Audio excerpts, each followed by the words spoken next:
gentlemen, start your engines.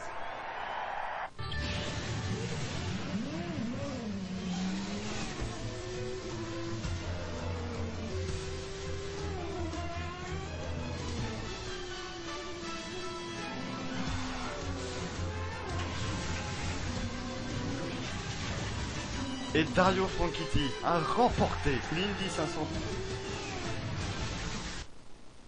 Bonjour à tous, bienvenue sur DanicaFans.fr pour le second numéro d'Inside Indy, votre magazine consacré à l'IndyCar Series et à la prochaine course. Cette semaine, vous voyez ici, c'est le Kentucky Speedway, le Kentucky Indy 300, donc à Sparta dans le Kentucky, 235 habitants, une toute petite ville américaine donc, 14 km².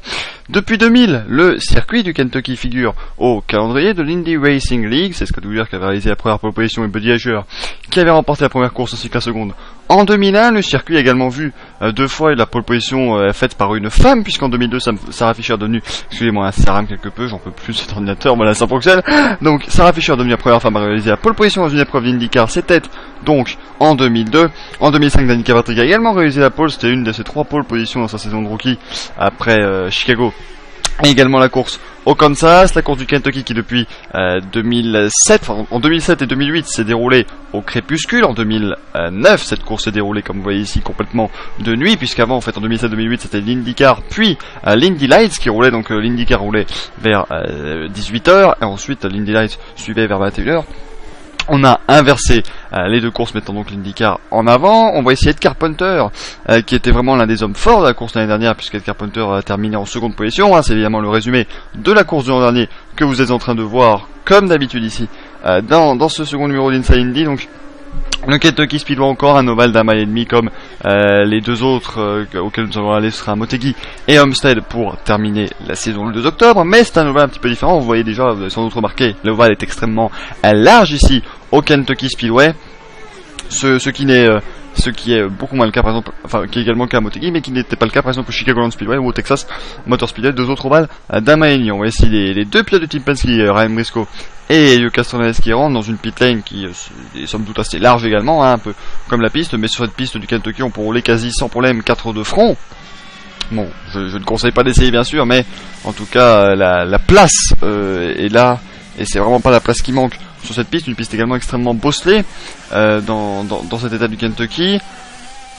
Donc la course qui se déroulait 2 jours bien sûr entre 2000 et 2006, Tony Kanaan s'est imposé une fois également. On se souvient en 2007 de la terrible envolée de Dario Franchitti lors des derniers tours, au dernier tour de piste même, où il a carrément fait un tonneau en heurtant l'arrière de la voiture de Kosuke Matsura, car Franchitti ne savait pas que la course était terminée. Pour lui il reste encore une vingtaine de tours, donc excusez-moi, donc voilà, c'était un petit peu le problème. On va essayer Will Power et Ed Carpenter. Will Power qui était à l'une de ses dernières courses de la saison, puisqu'ensuite il s'est blessé à Sonoma et a dû arrêter sa saison. Évidemment maintenant c'est Will Power qui mène le championnat d'IZOD IndyCar Series et qui possède 23 points d'avance sur Dario Franchitti à 3 courses de la fin. Il en avait 59 avant la course de Chicago, mais si vous étiez là dans la nuit de samedi à dimanche, eh bien vous avez vu que Will Power a dû s'arrêter au stand en toute fin d'épreuve et a laissé filer 26 points à Franchitti, vainqueur en plus sur le Chicagoland Speedway. Franchitti n'a jamais gagné ici, Will Power non plus.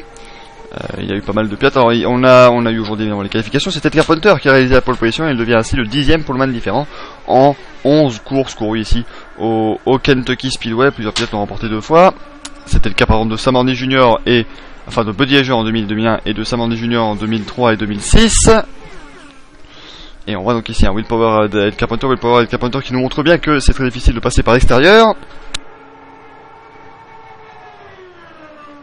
Et on voit Tony Kanaan également qui se bagarre ici. On voit c'est Ryan Briscoe, Ed Carpenter qui se bagarre dans le tout dernier tour de la course l'an dernier, une longue bagarre côte à côte pendant bien les 20 derniers tours. Pardon, il y a eu un petit bug là.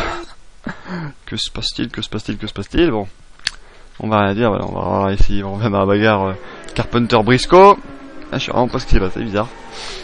Mais bon, les bugs, ça fait partie du métier, donc on voit ici, on a Kanaan et Castroneves également en 3ème et 4ème position, une course qui n'a pas connu beaucoup de drapeaux jaunes, il y en a eu 1 ou 2 l'année dernière si je me rappelle bien. Et donc toujours un Briscoe Carpenter côte à côte, et c'était assez différent d'habitude, puisque bon, ici on a ramené les nouveaux packages aérodynamiques. En 2009 c'était cette course, on a également amené le push to pass lors de cette épreuve du Kentucky. Et on voit ici tous les fans debout, véritablement, quand même pas mal de fans. Bon, évidemment, il y a beaucoup plus que la population de Sparta qui, je le rappelle, de 235 habitants. Et d'ailleurs, c'est assez bizarre de faire un circuit automobile là où il y a 235 habitants seulement. Mais évidemment les habitants de pas mal d'autres villes. Alors qu'on voit ici, hein, c'était le tout dernier tour avec Briscoe et Carpenter côte à côte. Et sur la ligne, c'est finalement Ryan Briscoe qui s'impose pour 77 millièmes de seconde, si mes souvenirs sont bons, devant donc Ed Carpenter qui réalisait la meilleure course de sa carrière et de son équipe, le Vision Racing, créé en 2005. On retrouve ici Ryan Briscoe dans la Victory Lane, hein, lui qui avait remporté cette course avec deuxième place Ed Carpenter, troisième place pour Tony Kanaan. Et évidemment, comme dit, on va écouter quelques pilotes, à commencer par le vainqueur de l'an dernier, Ryan Briscoe. Le Kentucky, c'est un oval typique, hein, d'un mile et demi. Ça ressemble plus au Kansas Speedway d'ailleurs. Et étonnamment, l'année dernière, c'était l'une des courses les plus serrées de la saison, avec Chicago. Et il a remporté d'ailleurs un Ryan Briscoe. C'était étonnant de voir la qualité vraiment de la course que l'on avait ici. C'est ici que nous roulions pour la première fois avec le système de push-to-pass de Honda. Et pour moi c'était vraiment un franc succès. C'est un circuit très bosselé, on peut rouler un peu partout, 2 de front, 3 de front, enfin bon. Je pense que Firestone a également apporté un excellent pneu qui correspond bien au tarmac particulier de cette piste. Et bon, j'espère que la course de 2010 sera aussi passionnante, si pas plus que celle de 2009. Donc voilà, Ryan Briscoe qui s'élancera depuis la 9e position dans la nuit de samedi à dimanche. On rappelle que la course évidemment sera à suivre en direct sur danicafans.fr. Donc Ryan Briscoe en 9e position, mais il s'est imposé ici l'année dernière après avoir pourtant brossé le mur à un moment dans l'épreuve. Il était aux alentours de, je crois, de 10e, 11e position. Il est quand même revenu et a réussi à prendre une très très belle victoire pour le pilote australien qui a terminé 3ème du championnat en 2009. Il pouvait être champion Motegi, mais malheureusement une petite erreur dans les stands, enfin une grosse erreur dans les stands, puisqu'en accélérant il a simplement tapé le mur, donc c'est plutôt une grosse erreur, et bien l'a empêché de devenir le premier australien champion de l'Eisel IndyCar Series. À noter qu'au Kentucky Speedway c'est la 200e course de la série depuis 96, mais on y reviendra un petit peu plus tard. On va maintenant écouter Danica Patrick pour cette course du Kentucky. Le Kentucky c'est un circuit où il est très difficile de passer par l'extérieur, et car les virages sont vraiment très très très longs ici, hein, ce sont des virages extrêmement longs, et c'est un circuit un petit peu plus plat que les autres circuits d'un mile et demi sur lesquels nous allons. Pour moi, l'idéal, c'est que la voiture fonctionne à l'intérieur. Bon, il faut également une voiture capable d'aller à l'extérieur de la piste, car vous avez plusieurs options ainsi. Mais si vous êtes à l'intérieur, personne ou presque ne peut dépasser. La qualification ici est probablement un peu plus importante que sur d'autres circuits ovales d'un mile et demi sur lesquels nous avons. Danica Patrick, eh bien justement, elle parle de qualification, c'est une catastrophe. Presque évidemment pour elle, puisqu'elle s'élancera depuis la 17e position seulement. Oui, elle est bien 17ème, Danica Patrick, sur cette grille de départ. Elle a eu l'une de ses 3 premières poles de la saison en 2005. C'était ici, au Kentucky Speedway. Elle a eu également la pole au Kansas et à Chicago.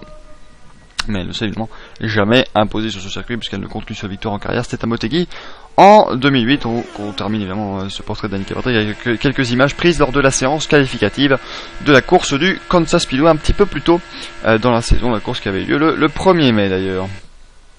Et on va écouter son équipier maintenant, Tony Kanaan, pilote de voiture numéro 11.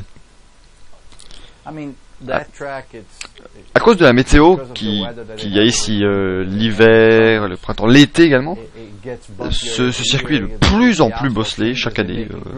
Ils font des changements à chaque fois, mais chaque fois qu'on vient ici, c'est totalement différent. Et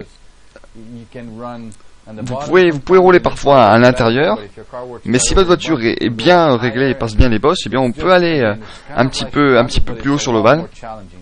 C'est un petit peu comme Chicago, mais c'est un challenge plus difficile. La voiture doit avoir vraiment une balance réglée au millimètre et parfaitement réglée pour pouvoir gagner. Tony Kanaan, lui, eh bien s'élancera depuis la 25e place, c'est encore pire bien sûr pour la deuxième voiture de chez Andretti Autosport, mais il a failli se cracher lors de son tour de qualification, et son équipier Ryan Hunter d'ailleurs a heurté le mur lors de son premier tour de qualif, donc ça n'est vraiment pas allé très très bien pour Andretti Autosport. Tony Kanaan qui s'est imposé au Kentucky Speedway, c'était en 2007. On termine également avec quelques images prises au Kansas. Et le Castroneves maintenant à l'interview. Le Kentucky est un autre circuit où nous courons de nuit, et c'est assez sympa d'ailleurs. L'année dernière, c'était la course donc où nous avons introduit le push to pass dans le règlement, et c'était vraiment génial. C'était vraiment très très bien. Il y avait peut-être 5 ou 6 voitures en lutte pour la victoire. Et j'espère que, et je crois que ce sera également comme cela cette année. Et donc c'est un circuit assez sympathique, et vraiment c'est un petit peu le hasard qui décide de qui va gagner. Donc le 90 lui s'élancera depuis la 8ème position. Notez que les favoris vraiment, tels que 90 Briscoe, Frankie T, d'autres n'ont pas fait très bonne qualif. On a quand même Dixon en 4ème place, mais donc je vous l'ai dit, c'est Carpenter qui est à la pole devant Will Power, Dan Weldon et Scott Dixon. Et Delio Castroneves qui ne s'est jamais imposé ici sur le Kentucky Speedway. Il a failli en 2008, mais il est tombé en panne d'essence dans le dernier virage du dernier tour et a dû laisser Scott Dixon, son rival au championnat d'ailleurs, filer vers la victoire. Encore quelques images évidemment prises au Kansas Speedway un petit peu plus tôt dans l'année. Et on va terminer avec une dernière interview, c'est celle de Scott Dixon, champion 2003 et 2008 et vainqueur en 2008 sur le Kentucky Speedway. Je pense que la course de 2009, avec les tout nouveaux règlements introduits, et c'était assez excitant. Et donc la course était assez excitante. On a eu pas mal de personnes en bagarre devant, pas mal de pilotes différents. Et on a vu Ryan Briscoe heurter le mur, brosser le mur à un moment, mais il est quand même revenu de l'arrière du peloton pour aller remporter la course. Et si vous avez un mauvais départ ou un mauvais pit stop ou quelque chose comme ça, on peut toujours remonter si on a une voiture assez rapide. C'est un circuit sympa, il y a pas mal de grip, mais c'est assez bosselé, donc c'est un challenge assez intéressant. Donc voilà, Scott Dixon qui s'est lancé depuis la 4ème position, je vous l'ai dit. Vainqueur ici en 2008, et Dixon mais qui espère pouvoir quand même remporter une fois la course, même s'il est quasi out pour la lutte, dans la lutte pour le titre maintenant, et ça va vraiment se jouer entre Will Power et Dario Franchitti, les deux hommes qui n'ont que 23 points d'écart, comme je vous l'ai dit. On reste encore quelques images, quelques instants sur les images donc du Kansas Speedway, course qu'il avait remporté d'ailleurs sur un ovale d'un Miami, Scott Dixon, donc il sera surveillé ce week-end. Et après ces quelques images, on va encore attendre quelques petites images, car il y a une petite surprise que nous a concocté la IndyCar Series après ces images de Scott Dixon. Vous allez voir d'ici quelques secondes. Comme je vous l'ai dit, c'est la 200e course de l'IRL depuis 1996, depuis janvier 96, 200 courses, enfin 199 courses ont été courues, c'est la 200e ce week-end. Et bien voilà, nous avons les meilleurs moments de la première course de l'histoire de l'Indy Racing League. C'était le 27 janvier 1996 sur le circuit du Walt Disney World. On voit ici Tony George, créateur de l'IRL, qui donc à sa première conférence de presse. Roy E. Disney. Ladies and gentlemen, start your engines. Et donc voilà, l'Indy 200 au Walt Disney World Speedway, c'était en Floride, un circuit d'un petit peu plus d'un mile. Donc les voitures étaient des voitures de l'année 1995, et voilà, donc c'est vraiment pour vous faire rencontrer. La la première épreuve a été remportée par Buzz Hawkins, qui deviendra un petit peu plus tard le champion, co-champion avec Scott Sharp. La 100e course a été remportée par Dan Weldon, donc qui va remporter cette 200e course de l'histoire de la Zone IndyCar Series, vous le saurez évidemment dans la nuit de samedi à dimanche. Ici c'était Buddy Hager qui avait réalisé la pole position, Buddy Hager qui s'est blessé ensuite lors de la 2e course de la saison à Phoenix, mais qui a remporté la 3e course de l'année et la plus importante, les 500 miles d'Indianapolis, donc un circuit quand même assez sympa, assez rapide, surtout avec ses monoplaces avec ses voitures turbo. D'ailleurs il est encore utilisé pour des essais, enfin pour la biplace de la Zone IndyCar Series. On voit ici Tony Stewart, l'ami Tony Stewart qui est en NASCAR aujourd'hui, mais qui avait mené ses premiers tours en monoplace, en tout cas en IRL ici sur ce speedway du Walt Disney World. Il l'aura mené également à Indianapolis en s'élançant de la pole position après le décès de son équipe Scott Brayton. Et donc on voit le dernier tour de la course avec Buzz Hawkins, donc vainqueur de cette première course de l'IRL, et qui est évidemment rentré dans les livres d'histoire, puisque c'était également la première course jamais organisée ici au Walt Disney World Speedway. C'était une course d'IRL comme quoi. Et donc on va se quitter sur ces quelques petites images. Je vous rappelle donc dans la nuit de samedi à dimanche à 2h30 du matin, la course de Kentucky Indy 300 à suivre en direct sur DNKFans.fr. J'espère que vous avez apprécié ce numéro d'Inside Indy. On se retrouvera un petit peu plus tard pour la dernière course de la saison, et donc je vous rappelle 2h30 dans la nuit de samedi à dimanche. À bientôt, au revoir à tous.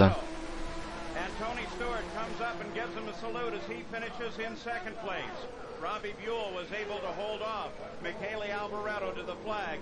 So it's Culkin Stewart, Robbie Buell, and Michele Alboreto first through fourth. Fifth was Roberto Guerrero, then Mike Roth, Johnny O'Connell, Lynn St. James.